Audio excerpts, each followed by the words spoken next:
¿Has preguntado cuál es la voluntad de Dios para tu vida?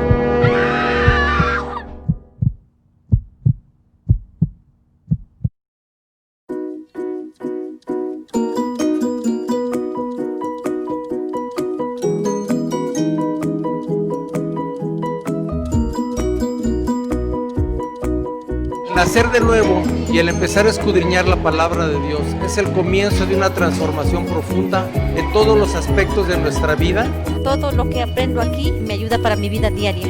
Va a transformar nuestras finanzas, va a transformar nuestra vida profesional, nuestra vida familiar, nuestro matrimonio. Me ha enseñado mucho cómo también llevarlo con mi hija.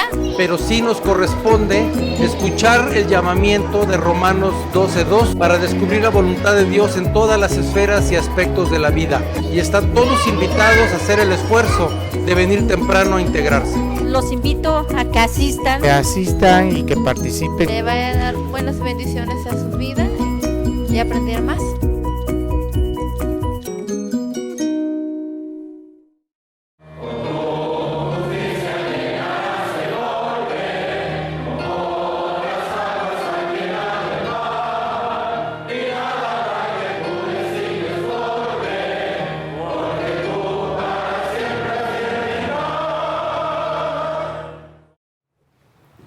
Hermanos, muy buenos días. Llegó otro domingo más para alabar a nuestro Señor. Ante toda esta contingencia, ante todo debemos tener esa fe, debemos tener la certeza de que Dios tiene sus tiempos y sus tiempos son perfectos y por algo pasan las cosas para que nosotros tengamos un mayor entendimiento y podamos acercarnos más a Él. Y llegó otro domingo para adorar su nombre y para bendecirle.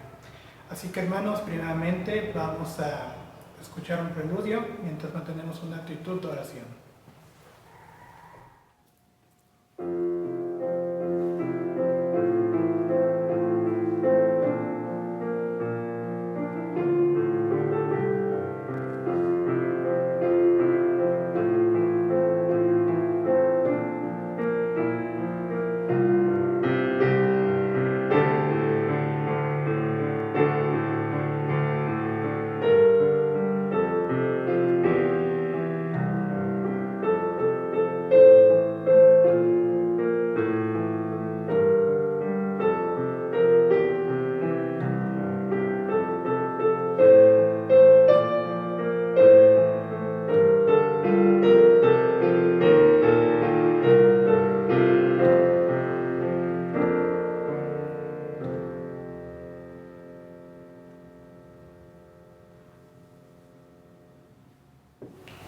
Muy bien, hermanos, ahora vamos a tener nuestra lectura y esto la vamos a tener en el libro de los Salmos, en su capítulo número 63, del cual vamos a dar lectura en los primeros 4 versículos. Dice así la palabra del Señor en el Salmo 63: Dios mío eres tú, de madrugada te buscaré. Mi alma tiene sed de ti, mi carne te anhela, en tierra seca y árida donde no hay aguas, para poder ver tu poder y tu gloria. Así como te he mirado en el santuario, porque es mejor tu misericordia que la vida, mis labios te alabarán. Así te bendeciré en mi vida, en tu nombre alzaré mis manos. Amén. Muy bien, ahora hermanos, les invito a orar.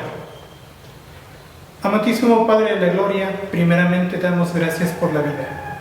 Gracias por esta enorme bendición que tenemos de poder ver, escuchar, de poder sentir, degustar, de que puede ser cosas cotidianas para el hombre, pero que para nosotros es una bendición. Saber acerca de nuestros seres queridos, saber que ante toda esta situación tú nos proteges. Padre, este culto te lo entregamos a ti. Recíbelo, Señor, con toda agrado. De igual manera, pon el corazón de mis hermanos dispuestos a adorarte, sabiendo que no mereceríamos estar aquí, pero tu gracia es inimaginable, por lo cual, Señor, tú nos das esta bendición y ese privilegio para poder alabarte, Señor. Que cada acto, cada participación de la lectura, los himnos, que la predicación de tu palabra sea, Señor, no solamente en teoría, sino que podamos llevar en práctica también, Señor.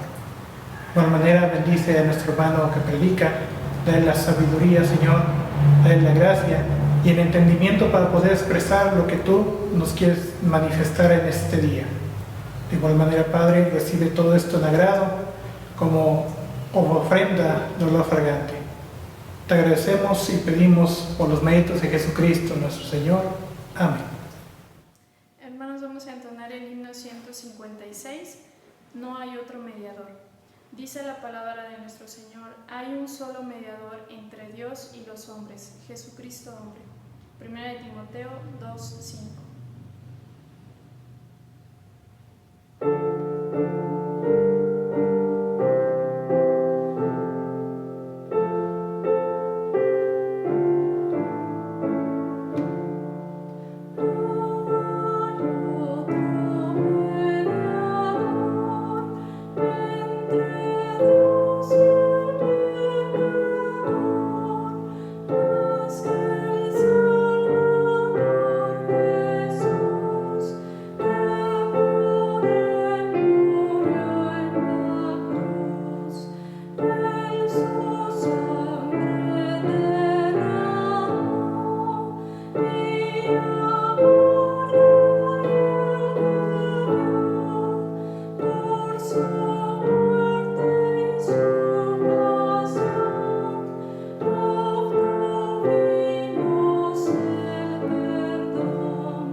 Hermanos, vamos a entonar el himno 158.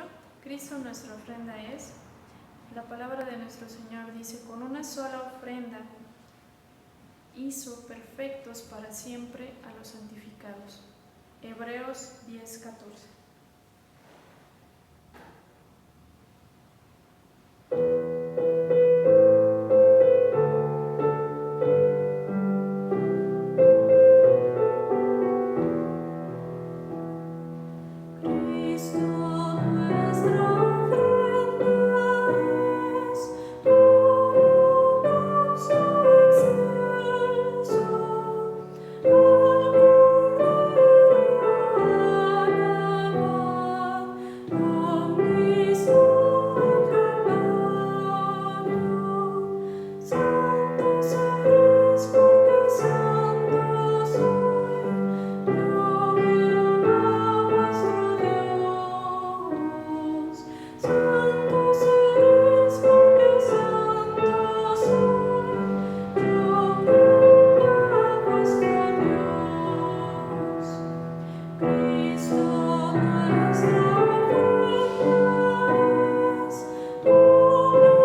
Buenas tardes, hermanos.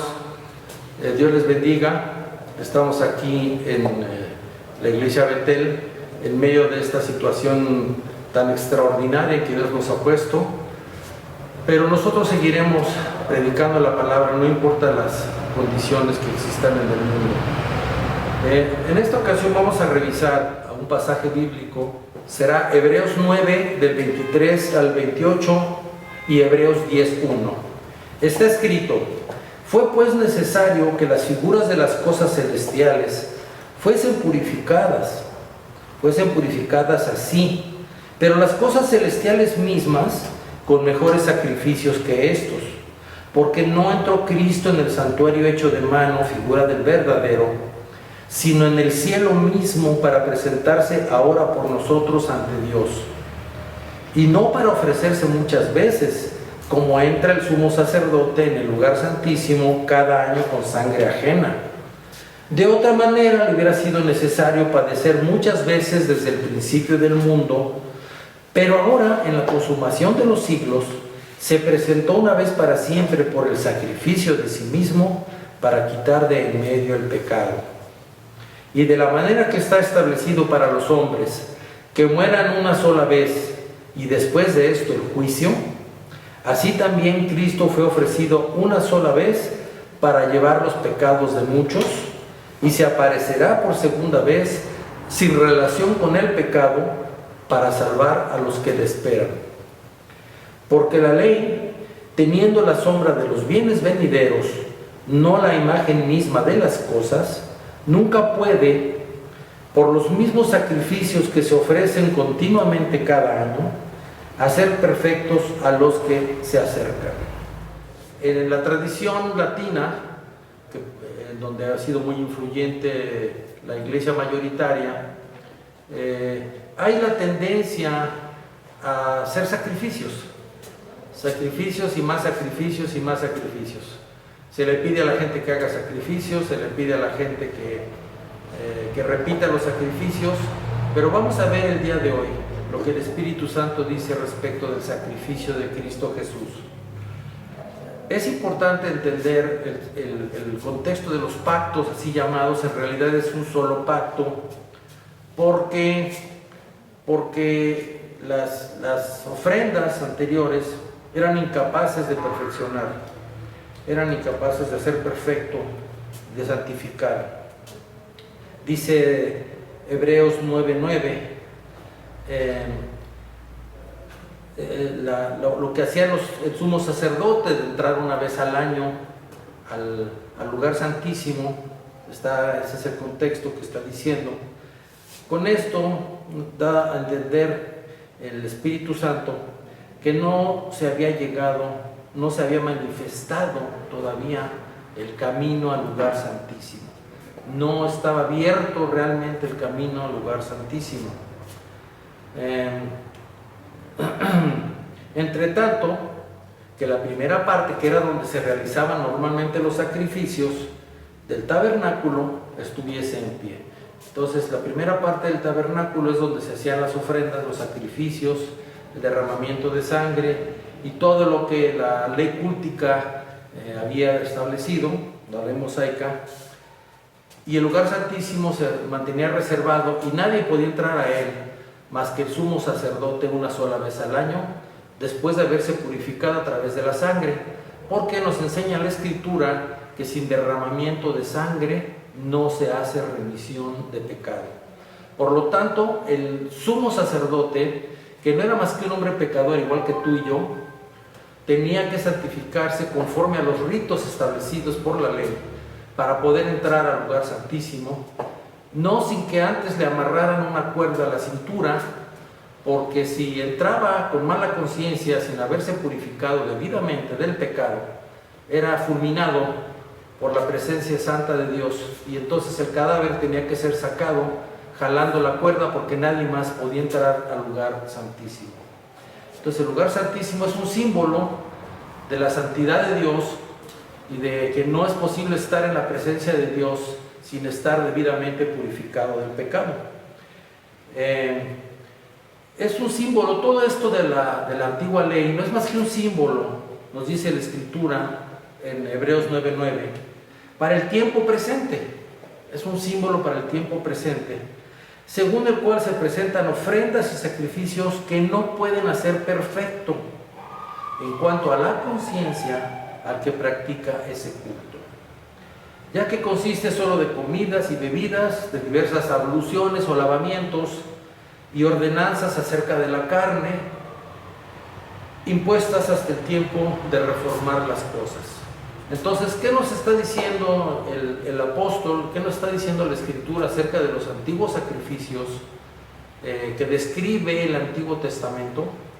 Nos está diciendo que son incapaces realmente de limpiar de pecado. Son incapaces de limpiar de pecado, no son más que símbolos. Nos dice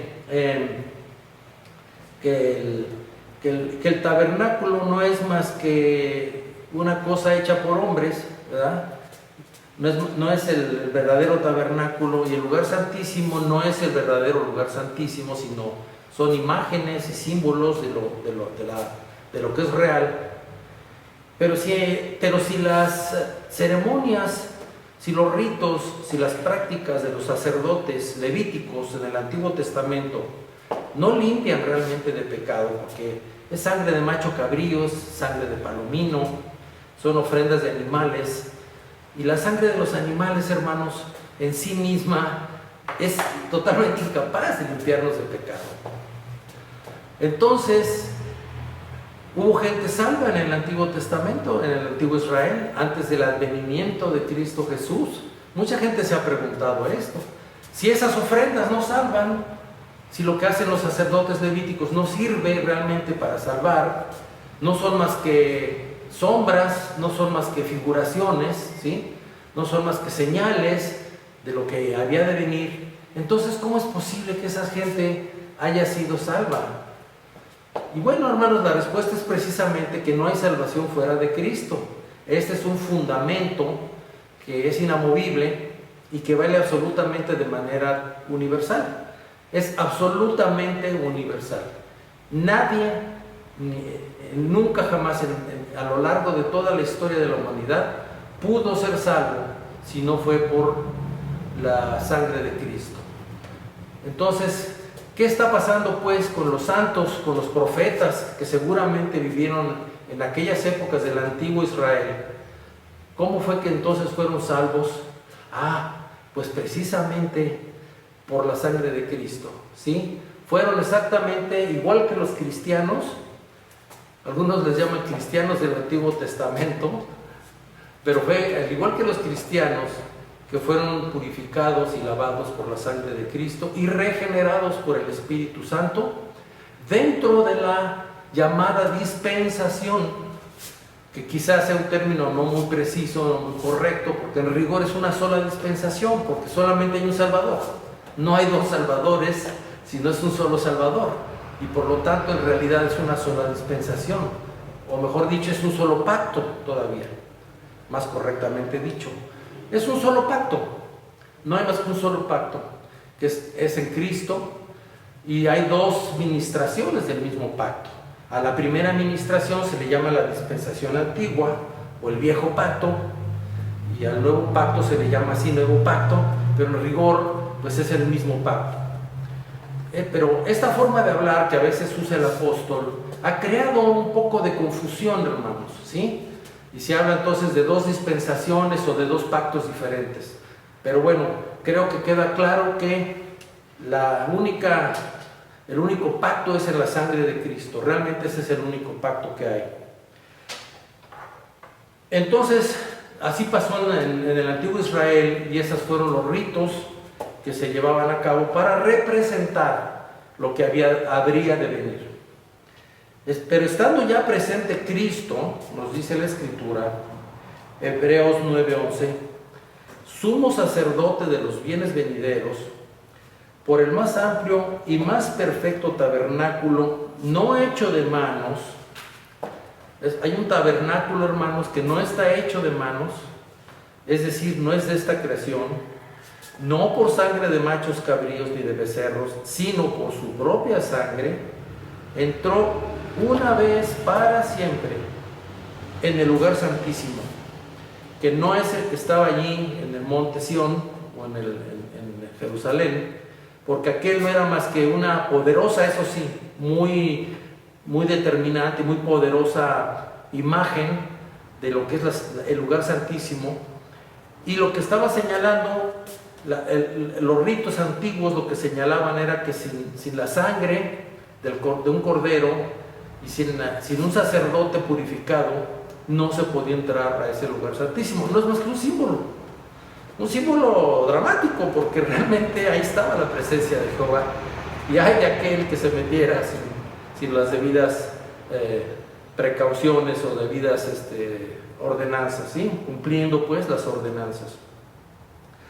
Pero entonces Cristo Jesús entró para siempre, de una vez y para siempre, en el lugar santísimo. Esto es ya la realidad, hermanos.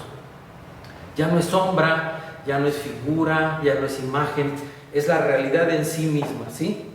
Porque si la sangre de los toros y de los machos cabríos y las cenizas de la becerra rociada a los inmundos santifican para la purificación de la carne, cuánto más realmente, en realidad, la sangre de Cristo, el cual mediante el Espíritu Eterno se ofreció a sí mismo sin mancha a Dios, cuánto más no limpiará nuestras conciencias de obras muertas para que sirváis al Dios vivo. Entonces aquí el Espíritu Santo nos está llevando ya a ver la realidad de aquello que había sido simbolizado y prefigurado en las ceremonias del Antiguo Testamento. Así que Jesús, por lo tanto, se convierte en mediador de la nueva dispensación del pacto, para que, interviniendo muerte para la remisión de las transgresiones que había bajo el primer pacto, los llamados reciban la promesa de la herencia eterna. Y es así entonces que Cristo se convierte en una ofrenda perfecta y suficiente por el pecado. Nos dice el apóstol Romanos 9:23 que fue necesario que las figuras, fíjense bien la palabra, las figuras de las cosas celestiales fuesen purificadas así, pero las cosas celestiales mismas con mejores sacrificios que estos.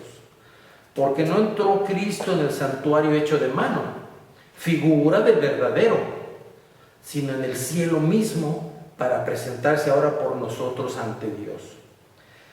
Y esto es crucial y fue motivo de mucha tensión en el siglo XVI, cuando la Reforma, por las enseñanzas de la Iglesia católica prevaleciente, desde luego en Europa en aquel tiempo, no para ofrecerse muchas veces, porque alguna interpretación de la misa es que se ofrece a Cristo, que el pueblo ofrece a Cristo a Dios. Y esta escritura parece contradecir directamente esa enseñanza. no se ofrece muchas veces, como entra el sumo sacerdote en el lugar santísimo año tras año, cada año. De otra manera, le hubiera sido necesario padecer muchas veces desde el principio del mundo. Pero ahora la consumación de los siglos se presentó una vez para siempre por el sacrificio de sí mismo para quitarle en medio el pecado. Y de la manera que está establecido para los hombres que mueran una sola vez y después de esto el juicio, así también Cristo fue ofrecido una sola vez para llevar los pecados de muchos y aparecerá por segunda vez sin relación con el pecado para salvar a los que lo esperan. Vean ustedes, esta escritura es absolutamente central y crucial. Una sola vez, fue ofrecido una sola vez. No hay más ofrenda, no hay más sacrificio, es suficiente y bastante. Esto es lo que se tiene que grabar el pueblo y entenderlo perfectamente bien. Nadie puede ofrecer ningún sacrificio adicional al que Cristo ya ha ofrecido. Es necesario el sacrificio de Cristo porque sin Él es imposible la remisión, y es suficiente también porque no se requiere más para alcanzar la remisión. Entonces es un sacrificio absolutamente perfecto, y eso es lo que esa es la enseñanza de esta mañana o de este día o de esta tarde. Es la enseñanza de hoy, pues, que es un sacrificio tan perfecto que no requiere repetición nunca jamás. Basta una sola vez. Hay muchos hermanos o cristianos que enseñan lo contrario, que están enseñando la necesidad de que nosotros aportemos méritos, de que hagamos algún tipo de sacrificio, ¿verdad? De que nos mantengamos con mucha fuerza sin pecar, ¿verdad? Como si el pecado no fuera algo que viene de adentro del corazón. El pecado viene de adentro del corazón, hermanos. ¿De qué sirve que yo me abstenga de tomar el bolso si en realidad mi corazón es ratero? ¿Sí? Es ahí donde está el problema. Y eso es lo que el Espíritu Santo transforma y cambia, hermanos. Ahí es donde está el pecado, no en la acción. Entonces algunos creen que absteniéndose de la acción, ya están libres de pecado. No es así, hermanos, no es así. ¿Sí? Del corazón mana la vida, y ahí es donde está lo que tiene que ser transformado por el Espíritu Santo. Por lo tanto, esos esfuerzos de santificación humana particulares no sirven de nada, hermano. No quitan el pecado y no aportan absolutamente ningún mérito y no sirven absolutamente para nada. Lo único que sirve es la muerte y la sangre derramada de Cristo Jesús. Es lo único que sirve, ¿sí? Y además eso se manifiesta en nuestras vidas por la obra del Espíritu Santo, ¿sí? No es un esfuerzo que nosotros tengamos que hacer para creer, sino que es una corriente de vida que pasa a través de nuestro corazón y se revela de esa manera y nos va transformando. Pero ese es fruto justamente y testimonio de la salvación que muere en nosotros por virtud de esa muerte, por virtud de ese sacrificio único y perfecto de Cristo. Porque la ley, nos dice el apóstol en Hebreos 10:1, teniendo la sombra de los bienes venideros, no la imagen misma de las cosas, nunca puede, por los mismos sacrificios que se ofrecen continuamente cada año, hacer perfectos a los que se acercan. Entonces es bien importante eso. De otra manera cesarían de ofrecerse, ¿verdad? Ya fue sacrificado el macho cabrío, pues se acabó. Ya no es necesario volver a sacrificar nunca más ningún macho cabrío. Ahí terminó el trabajo de los sacerdotes. Pero entonces no es más que una imagen o una sombra, como dice, la sombra de los bienes venideros, nos dice la Escritura. No es más que eso, hermanos. Todo sacerdote en la ley está día tras día ministrando y ofreciendo muchas veces los mismos sacrificios que nunca pueden quitar los pecados. Hebreos 10:11. Pero Cristo, habiendo ofrecido una vez para siempre un solo sacrificio por los pecados, se ha sentado a la diestra de Dios. De ahí en adelante, esperando hasta que sus enemigos sean puestos por estrado de sus pies. Así que con una sola ofrenda hizo perfectos para siempre a los suyos, a los santificados. Y nos atestigua lo mismo el Espíritu Santo. Y esto lo dice en el Antiguo Testamento, por cierto.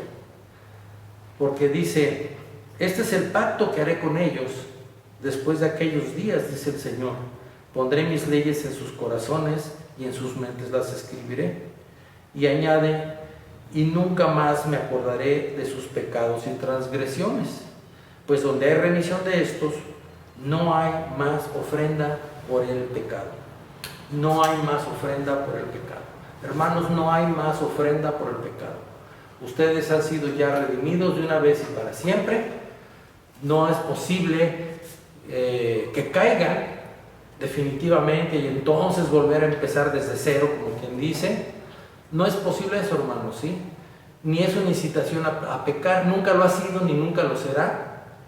Y jamás los auténticos cristianos no han entendido así, porque en realidad el Espíritu Santo, al obrar en nuestros corazones, sencillamente quita el antiguo querer y nos da un nuevo querer. Nos da un nuevo querer. Y eso es lo importante, hermanos, transforma el corazón, y eso es realmente el testimonio vivo, fehaciente de la salvación. Por lo tanto, podemos tropezar, podemos darnos una caída, pero no es definitiva, nunca podrá ser definitiva, porque la remisión de los pecados es única y es una vez y para siempre, por un sacrificio perfecto que fue hecho una vez y para siempre. Dios les bendiga. Hermanos, también vamos a entonar el himno 389. Gracias, Dios, tú nos inundas con tu amor. Y dice su palabra en Salmo 75:1: gracias te damos, oh Dios, gracias te damos.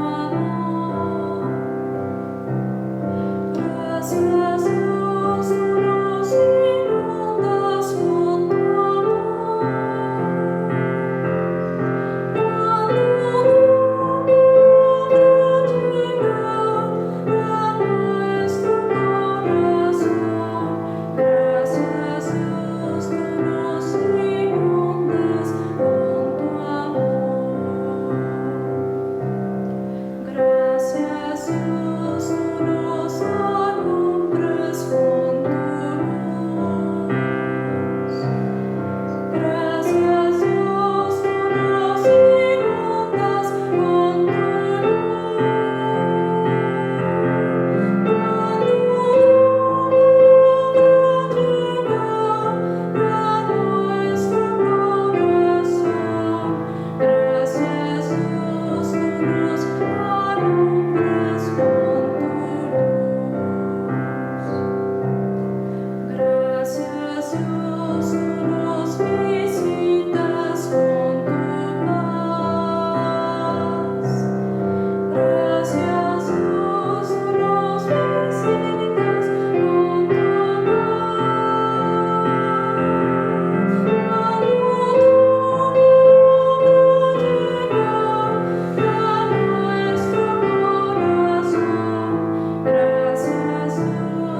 hermanos, llegó el momento de dar nuestras ofrendas, de también dar lo que es nuestros diezmos, y también nos dice la palabra, las primicias. Así que, hermanos, primeramente vamos a tener una lectura en lo que es en el libro de Proverbios, en su capítulo número 3, verso 9, el cual dice así: honra a Jehová con tus bienes y con las primicias de todos tus frutos. Hermanos, les recordamos que el número de cuenta va a aparecer en su pantalla, para el cual podamos depositar, ya que a través de las ofrendas, a través de los diezmos, podemos lo que es mantener los servicios de la casa de Dios, así como algunas necesidades que surjan de la misma. Así que les invitamos a que depositen, como ya les mencioné, va a aparecer el número de cuenta en sus pantallas. Así que, hermanos, vamos a depositar nuestras ofrendas, pero primeramente vamos a orar. Señor, te agradecemos, Padre, por las bendiciones recibidas, Señor, porque tú nos sustentas cada día, nunca nos has dejado sin el alimento, sin el vestir, sin una casa, Señor, y nos has brindado muchas cosas, Señor, que a lo mejor nosotros necesitamos pocas, pero tú nos das sobreabundancia, Padre. Padre, también permite que recordemos que debemos de darte una parte a ti, ya que tu palabra estipula acerca de los diezmos, y que las ofrendas sean de corazón. Que, Padre de la gloria, te pedimos que sacies cualquier necesidad de mis hermanos, que, Señor, si encuentran alguna circunstancia adversa económica, que tú le puedas ayudarles a lidiar, Padre. Señor, gracias por estas bendiciones recibidas. Permítenos darte un poco de lo mucho que tú nos das. Te damos muchas gracias por los méritos de Jesucristo, tu Hijo amado nuestro Señor. Amén. Hermanos, también estaremos entonando el himno 442, lo nuestro tuyo es. La palabra de nuestro Dios dice: traed ofrendas y venid a sus atrios. Salmos 96, 8.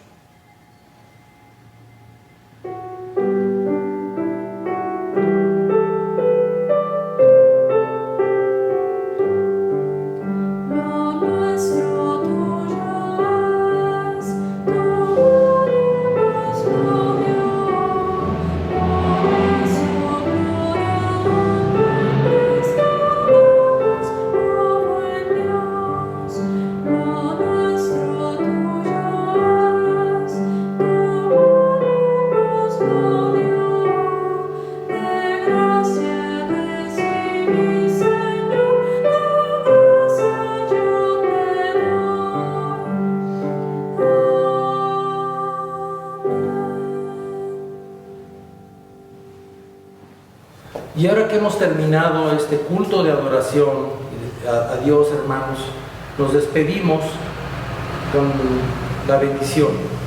Jehová te bendiga y te guarde. Jehová haga resplandecer su rostro sobre ti y tenga de ti misericordia. Jehová alce sobre ti su rostro y ponga en ti paz. Y pondrán mi nombre sobre los hijos de Israel, y yo los bendeciré, dice el Señor.